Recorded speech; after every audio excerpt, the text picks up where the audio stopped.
Snap.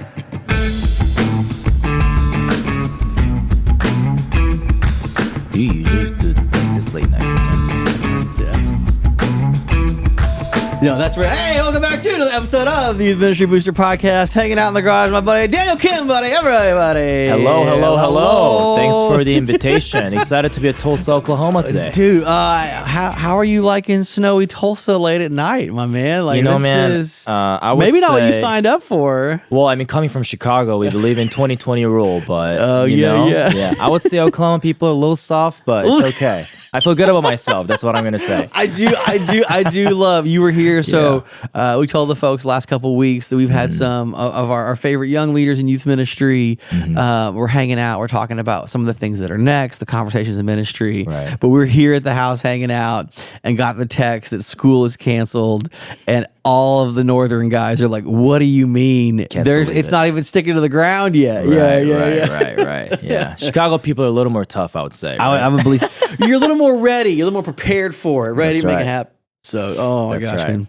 Well, Dan, we are so excited to have you. Thank you. Today. Songyo, excited to have you today. It's my legal name, guys. It's legal my name. Yes, sir. Yeah, he told me to. But to talk a little bit about youth ministry, but I think also some of the things just related to ministering in the city, ministering as a young person, ministering in a college town. Like some of the things that I love about both your story of growing up and following the Lord and serving in the church, but also like this unique spot that you're in that's like a major city next to a major Christian university with some major opportunities and just kind of what has kind of been laid before you. And so before we get into, I would love to hear a little bit more of your story. Yes, sir. I want to hear a little bit like, what about Chicago do you love? Because you wound up in Chicago. And I think for a lot of folks, we're going to be in Chicago for Youth Pastor Summit. Right. What are your favorite things about the Windy City? You know, man, I love Chicago for many reasons. It's not the weather. Okay, yeah. In spite of the weather, he still persists. Yeah. You know, I would say, as a guy coming from overseas, I'll share more about it. I was born in Korea, raised in Japan. Just seeing diversity of people and the culture that's represented. Yeah. Right? Like in the city and also even in the suburbs. I would say that's like such a beautiful part where you just get to go to so many churches and it's just what heaven would look like. Yeah. And I think that's just the beauty of being in Chicago. Yeah. Well, and I think it's got to be in some ways paints pictures for creativity. Absolutely. Paints pictures for maybe innovation. But again, the beauty of the diversity of the ways in which folks are gathered. Like it's just hard to you can't really manufacture that. Like you have to find it or discover it. And tell me a little bit, because you're serving at Grace. Yeah, that's right. So tell me a little bit about the church. How did you end up there? Yeah, so right now I'm serving at church, Gospel Life in Carroll Stream. We actually have 3 campuses. So I kind of oversee all student ministry at Gospel Life right now. I actually born in South Korea, raised in Japan, and I went to undergrad at Kansas State University. Okay, yeah, you tell us. Okay, sorry, I'm going a little before that. No, I want to know. Yeah, how does a young man from Japan end up at Kansas State? Right. Like Toto, we are in Kansas. That's right. Yeah, how? Well, man, just to be honest, I went to English school growing up, right? Okay, graduated. I was not a good studious student. But my GPA did you go to Kansas before? Like, there's nothing in Kansas, Dan. Of all the states, it did have there's 99% acceptance rate. Oh, okay, I got you. So it was the cheapest out-of-state tuition. So my dad was like, "Hey, that's probably the only school you can go. Strike a deal, okay? Go Wildcats, yeah." But I loved it, man. I loved it. I think the people and the hospitality of the Midwest people, and I mean, you would know it in Tulsa, right? Yeah. There's just something different about that, and.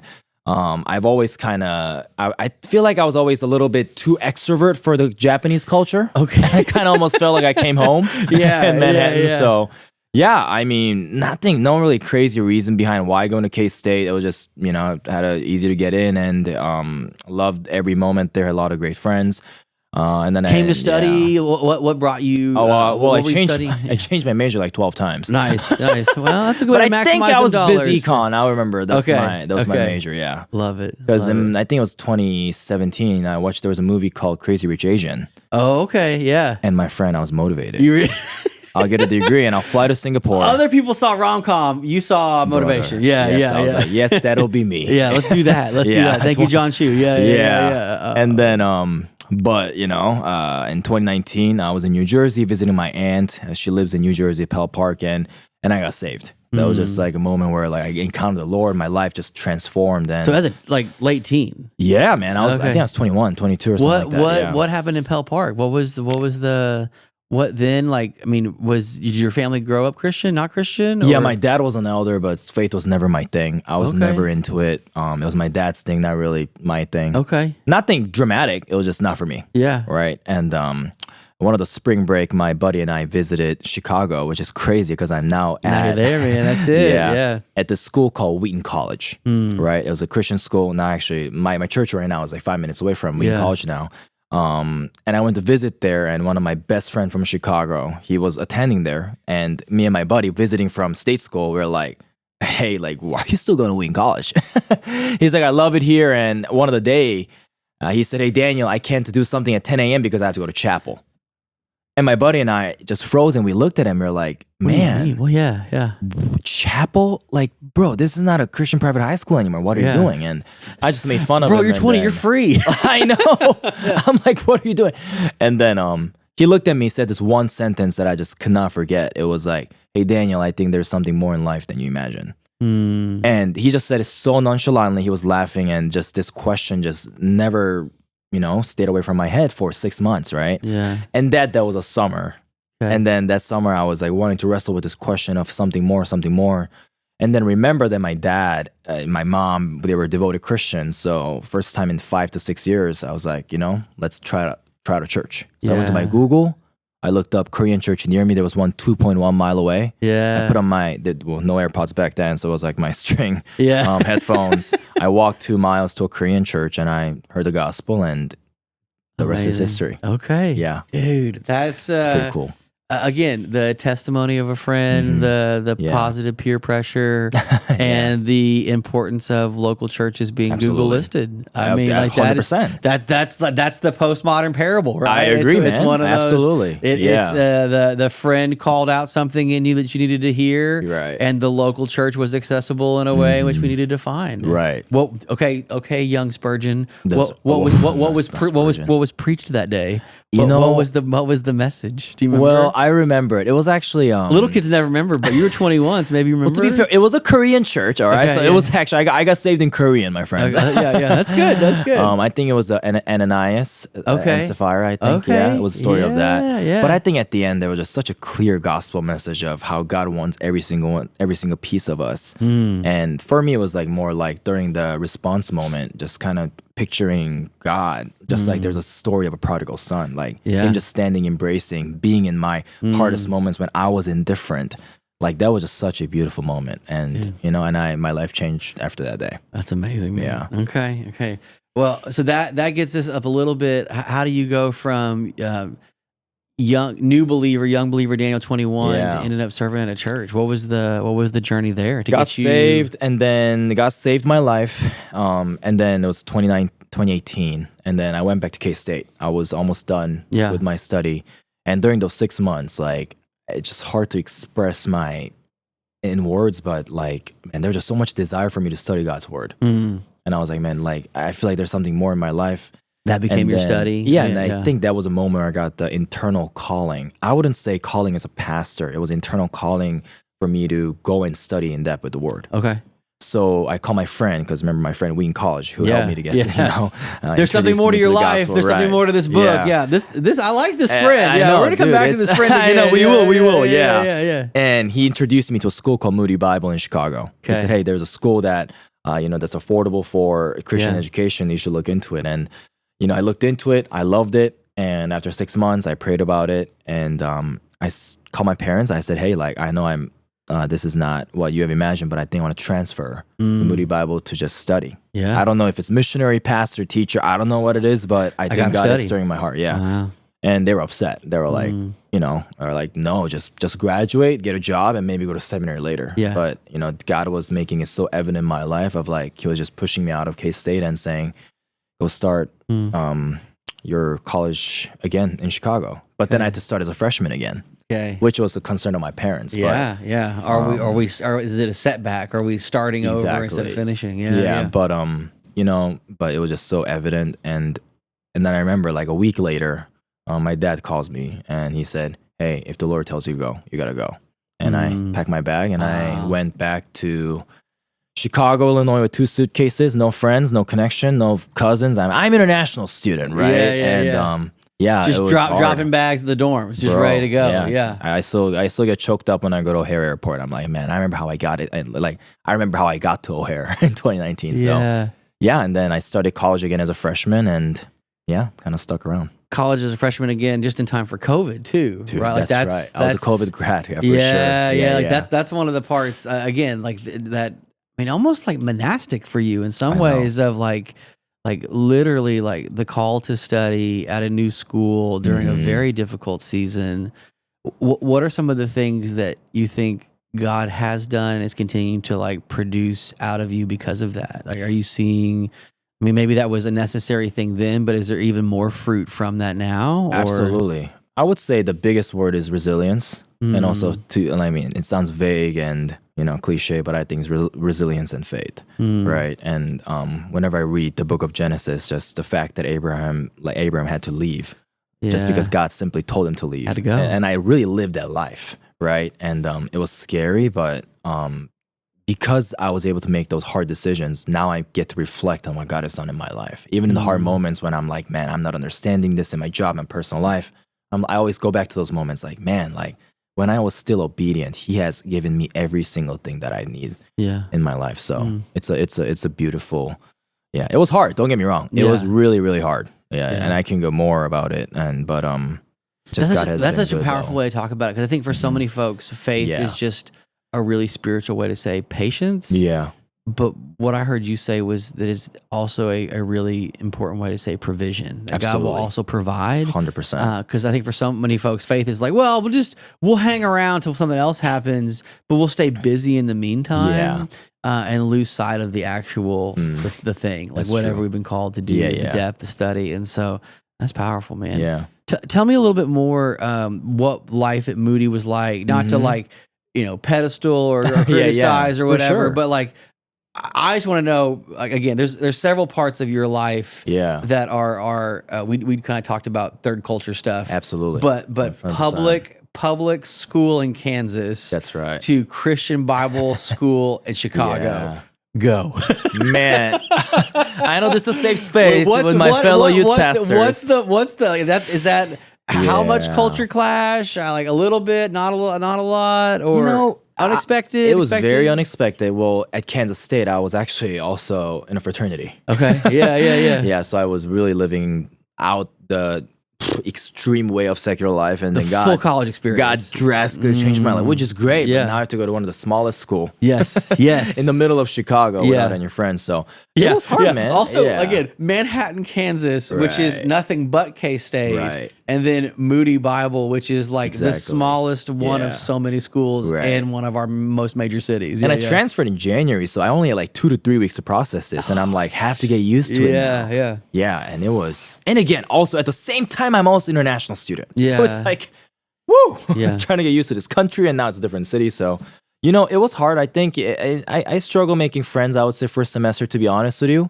But I think those are also a time where I got to connect with church. What's beautiful about Moody is not only about the student life, they really encourage the students to get plugged into church. So, and that time I got plugged into immigrant church because I got saved in a Korean church setting. I decided to immerse Did you look myself. for another Korean church when you were looking for churches, or were just kind of open to whatever you found? I think it was open to, but then it happened to end in a Korean church. So I was there for a couple of years, actually, before coming to Gospel Life.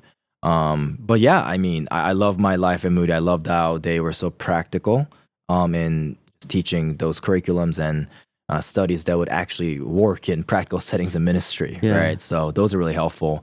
And then I also did 1 year extra study at Wheaton College too. So that was really helpful as well, which kind of got me to stick around in Chicago. Chicagoland, but I would say, man, like one of the things that distinguished me and some other college students in ministry is like during college days, I was just serving and just getting a lot of great opportunities and reps while studying in college because Moody was so supportive in having practical experiences over the education. So those are such a good like opportunity, I'd say, in Chicago. Is that something that they promoted, encouraged, or just made space for? 'Cause I think that's one of the questions maybe to even ask you on this side of ministering as a young man in college, international student, what are some of the ways in which both the local church could or should be more considerate of connecting, supporting, creating community for both international students, but also ministry students? And I say that with like high personal interest. Absolutely. Being neighbor to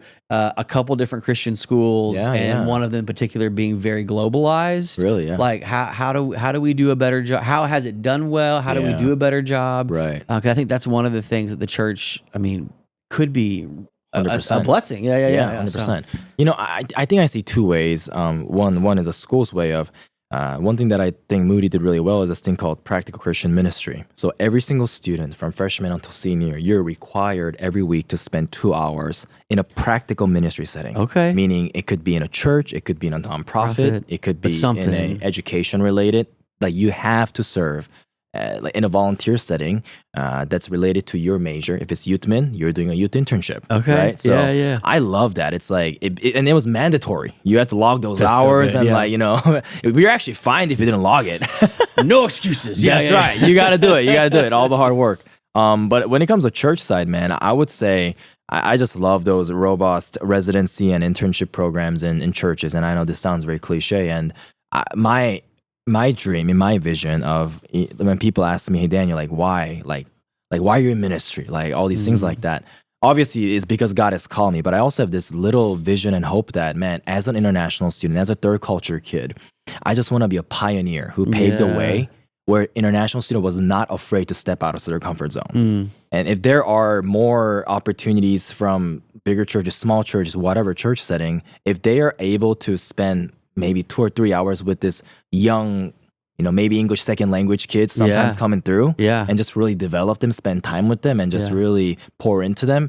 I just want more Daniel Kims in the future too. So, and I just, and as the society and this country gets more diverse, especially in a big city like that, I just really want to see more ethnic leaders like myself just, you know, push through and pioneer ways to advance the kingdom of God. Well, create those spaces, build those bridges, because I think that is, again, this is for every church in America that wishes they had more opportunity for college and young adult students.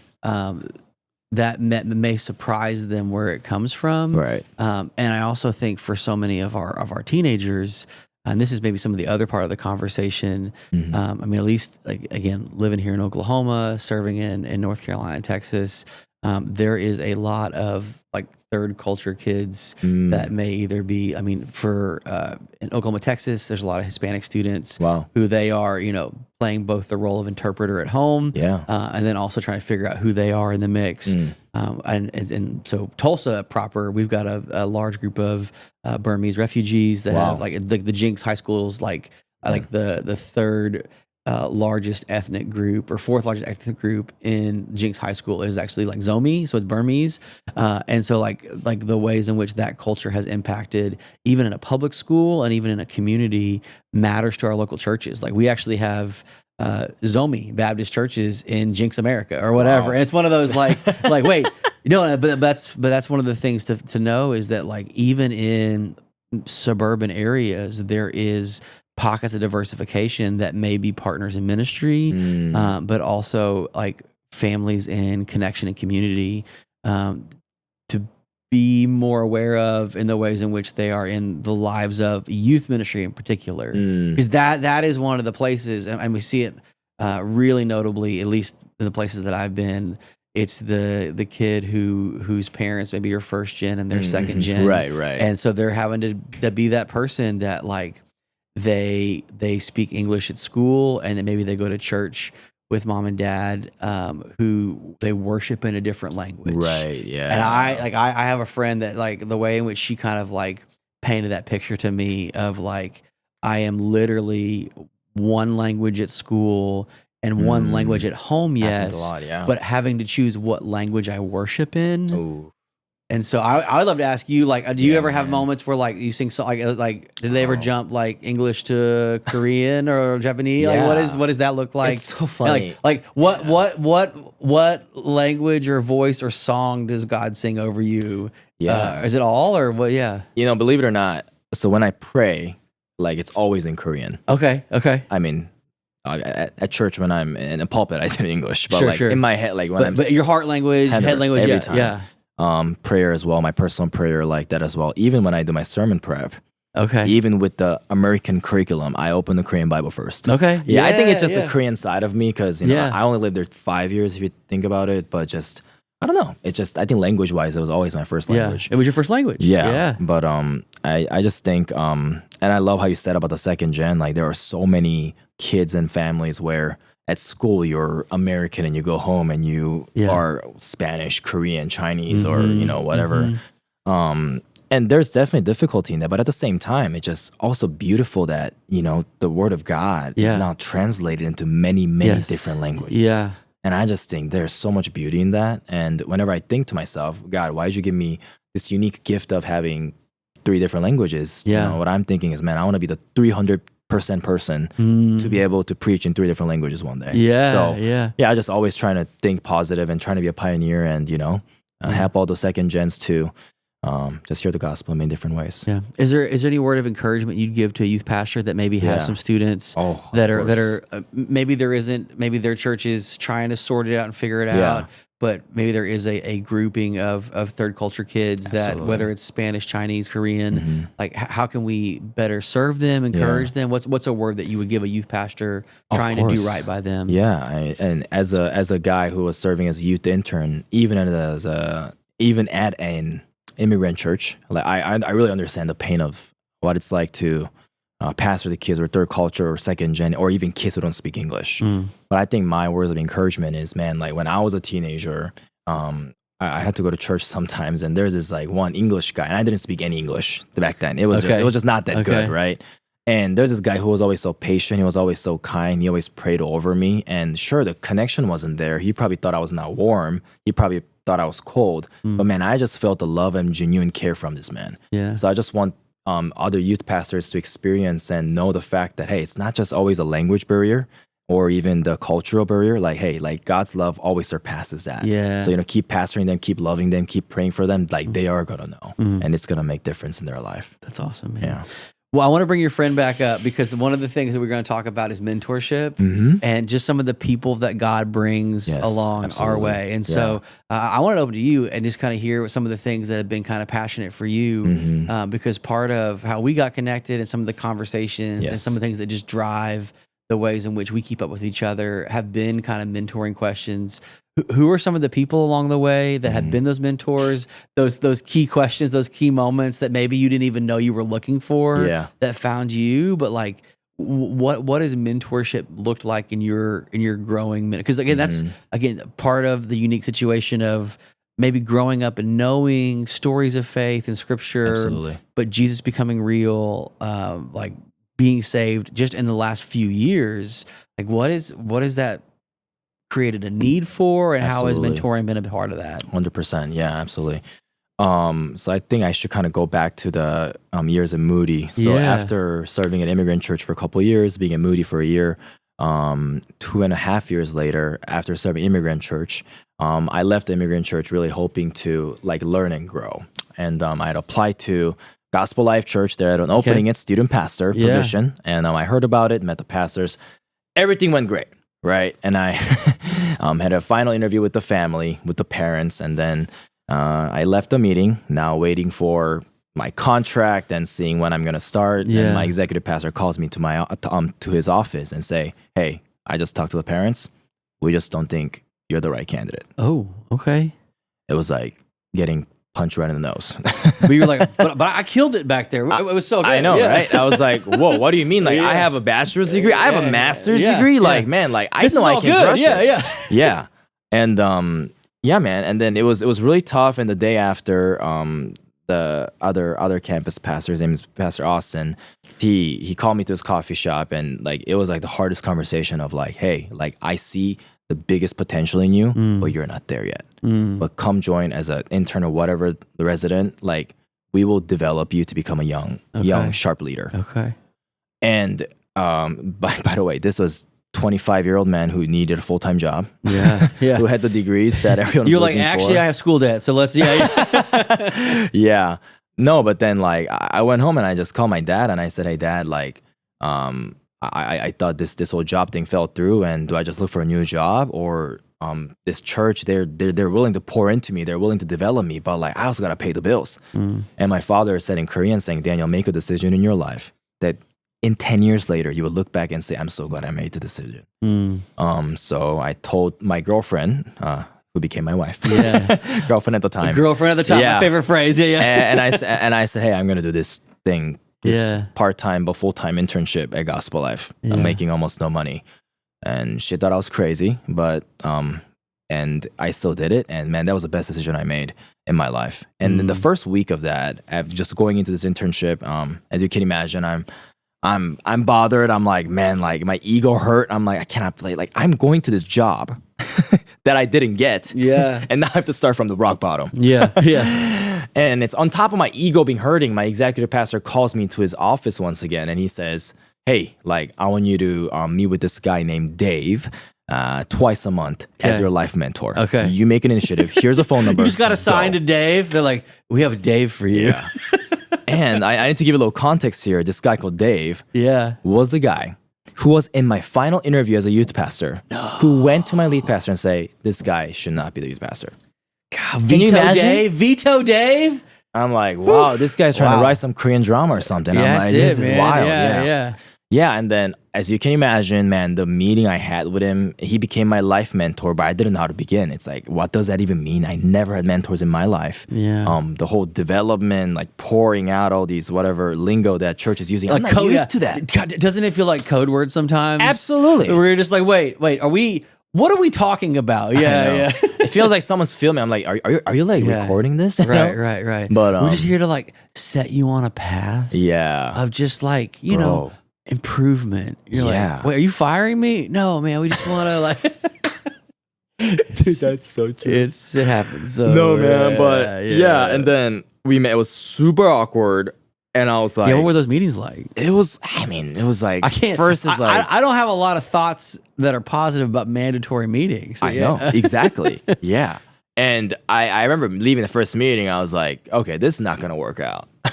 At the first part, I was, this ain't it. But but then I wanted to be teachable. I wanted to just, at that point, I was like, man, whatever they ask me to do, I'm just gonna do it. I'm gonna crush it, and I'm gonna do a really good job so that I can learn. And I kept meeting, and man, like the meeting became so much better. It became so much fruitful. And again, this is a guy who thought that I was not going to be a good youth pastor. He was just giving me really hard conversations. And I think he was such a great guy to be accountable. He asked a lot of hard questions about purity. I was not married at the time. He's like, man, how are you doing with that? Yeah. Right? How are you doing with your walk with the Lord? He was not managing my ministry or youth ministry, but he just gave me a really good insight as a parental perspective. And, it was just amazing. He just kept me humble.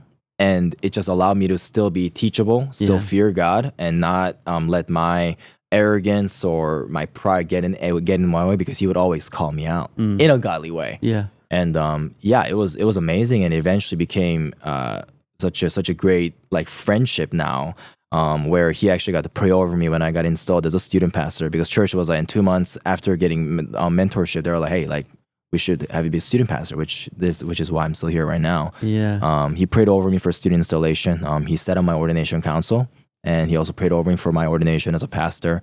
I baptized his kid, and I also prayed over him at his elder installation. So it's such a beautiful story that was drawn like from a weird mandatory mentorship that became a huge win in my life. So this is why, Zach, I think the reason why I'm talking mentorship is like, I believe personally. Yeah. And I know we hear the word mentorship in so many ways. So many ways. And it's like, oh yeah, of course, you get it. I think every single young youth pastor listening to this have to have mentor in their life. And it has to be discipline. Yeah. I guess that would be the thing, because I think a lot of folks are going to hear what you said and like, well, I have a guy, right? Exactly, and it's the thing that we hear a lot in conversations in youth ministry boosters. Like they have a network. Yes, they think, if they wanted to reach out, they could, or they'll have a couple coffees.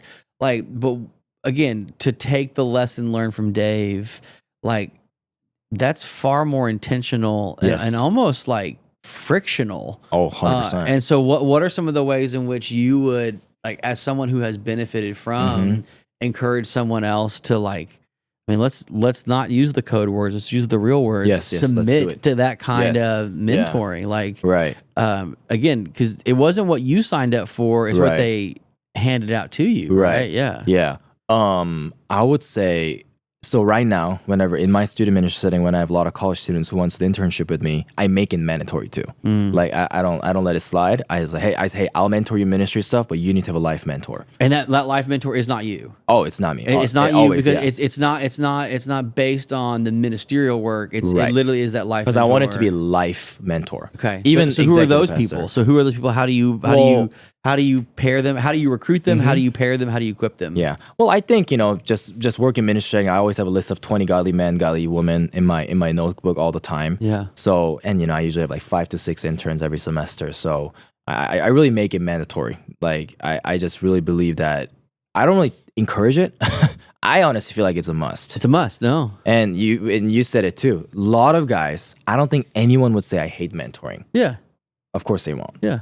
And they will all say, oh, I have a guy I can call anytime I want. Yeah. But I think it needs to be a part of discipline. And I think a lot of people need to stop waiting for mentors to make an initiative and you make an initiative. Yeah. Like if you're the youth pastor, like I just believe the calling as a pastor, we talk about calling all the time. When I read the book of 2 Timothy, a man whose life is above reproach. Yeah. Like, man, to get there, we have to be held accountable. Yeah. Meaning at least once a month, twice a month. Like, you need to make an initiative for this guy to keep calling you. Hey, like, keep like pour into me, Scrub like me out, clean me out. Yeah, exactly. And yeah. also call me out. You call me out. Like, yeah. you need that, Yeah. especially young guys. Like, Well, because Yeah. we naturally resist accountability. absolutely. And that is something, and we see it in our students, and we pray against it, and we hope differently. But I think that we have to be active or activate in a way in which that we are seeking it, so that we have the confidence to speak about it. Because I do think that's one of the danger traps of ministry is it's always like wishful of like, I hope you will. Yeah. Or maybe one day. But it needs to be so grounded and lived in your own life that when you talk about the importance of confession, you've just come from a place of confessing. Yeah. So what are some of the things that, like, for those relationships, maybe either from your experience with Dave or for the intern folks that you have, those character formation things? Yeah. What is give us the cheat sheet? What are the questions? What are the hard topics? Is it as simple as your mind, your heart, your body, your finances? Like what are some of those life areas that we need to be scraped clean? Right. I mean, I'll be honest with you, man. Like, I have a personality of like, I love honesty and transparency and also being raw. Yeah. Right. But I also respect that, hey, for some people, it might be a little too much for me to get the same thing as I receive. Yeah. Right. However, one thing that I always encourage, so when I pair my intern with a mentor, I always call the mentor as well, saying, hey, I have this girl or this guy who wants to learn ministry for 6 months here in student ministry. Would you be willing to meet this person once a month for coffee or really help them accountable? 100% of the time, they say yes. Every single time, right? And every single time they say yes, and I always give a list of 3 or 4 questions. One of them is purity, because they're all usually young guys. This is all for the young guys. I'm not saying old guys don't need mentors, but I believe especially young pastors. Yes. Oh, I want to be in ministry. Yes. You always need someone who's going to hold you accountable. Yeah. And I always ask about purity, and I love to use for finance. I think same for finance. Yeah. Right. And I'm not saying like tell me how much you make. What are you It's not spending? to make money, but where again, in the same way, where do your eyes go? Where do your money go? Like Yes. these are tells Right. for like, how you spend your time, what you watch online, what you Yes. listen to, Right. how you spend your money. Right. You've already told me a lot. I think those are things, right? Yeah. I think those are also mentioned a lot in the Bible. Money is mentioned a lot in the Bible. It Lust, is. Lust and is also when Paul hits the vice list, right, money and sex top of the list all every day. time. All Every day, time. bro. Yeah. Every time. So those two, and the last thing is how are you doing with the walk with your Lord? Yeah. How's your prayer life? How's your reading? And I just recently was watching one of the podcasts, and this guy made a fantastic comment where he said, discipline beats passion. Yeah, every time. I feel like youth pastors all have passions. I have passions, man. Like, I'm all in. Yeah. But I think it's if you're young and you're crushing it, especially in the field, like, we have to have the discipline. Well, and the thing about discipline that's so powerful is it helps to increase the capacity for the passion. Like one of the things that we use as a teaching example with some of our booster members is that your calling is like a cup. And so you can either keep filling the cup or try to get a bigger cup, Right? Because cup's always pouring out. Like you're Dude, that's so always true. pouring the cup out, and you got to keep refilling the cup. Right. And so one of the ways to do it is just to keep refilling the cup That's so over and good. over and over. Another way is to increase the capacity of the cup, and the capacity of the cup is not your passion, because passion will come and go. That's good, Zach. Willpower will be refreshed. Yeah. But the discipline of, hey man, it's 6 a.m. We're going to the gym. Hey man, it's before bed. The phone's off and we're praying. Like some of these things we do because they are, and it's exactly the life mentor thing. Right. It's who we are. Right.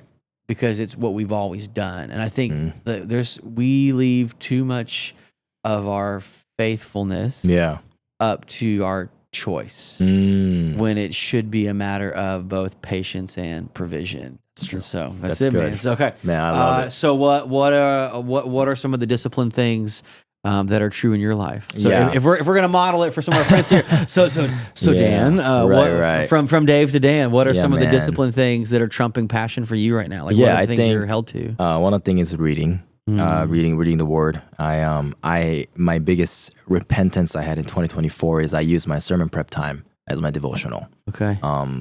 And I just had a really like big moment, just my personal conviction with God of like, man, this is not good. It was always for somebody else. Right. Yeah. That's good. That's good. That's good. And another thing is just honoring my marriage. Like that has to come. Recently married, like 6 months ago, man. Amen, dude. I do. Congrats, man. I know. I already missed my wife, man. It's my yeah. But not away. We're here. Yeah, right. That's true.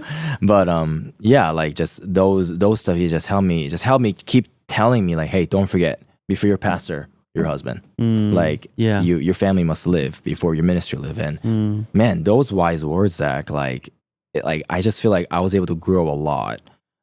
Even at such a young age because of those things. And I think it just breaks my heart. I think I told you earlier, is like so many young leaders just fall apart because they were not held accountable. Because the temptation is real. Like evil wants us to quit. They want to, like keep tempting us. And I wish I had strength to do everything on my own strength, but I just believe that God has given us the brothers and sisters to encourage one another as a community. And like that's why the mentorship thing is not cliche for me. So like, I said this to someone and they're like, oh, mentorship? Are you going to talk about that again? That's boring. And I'm at the Global Leaders Summit in the summer, and Craig Rochelle says, hey, the next generation of leadership right now is going to be the boring leadership. Like, let's get back into discipline. Like, let's get back into loving our family. Like let's get back into loving our students, and just let's go back to the basics and stay disciplined. And man, those have been really helpful. Good word, man. That's good.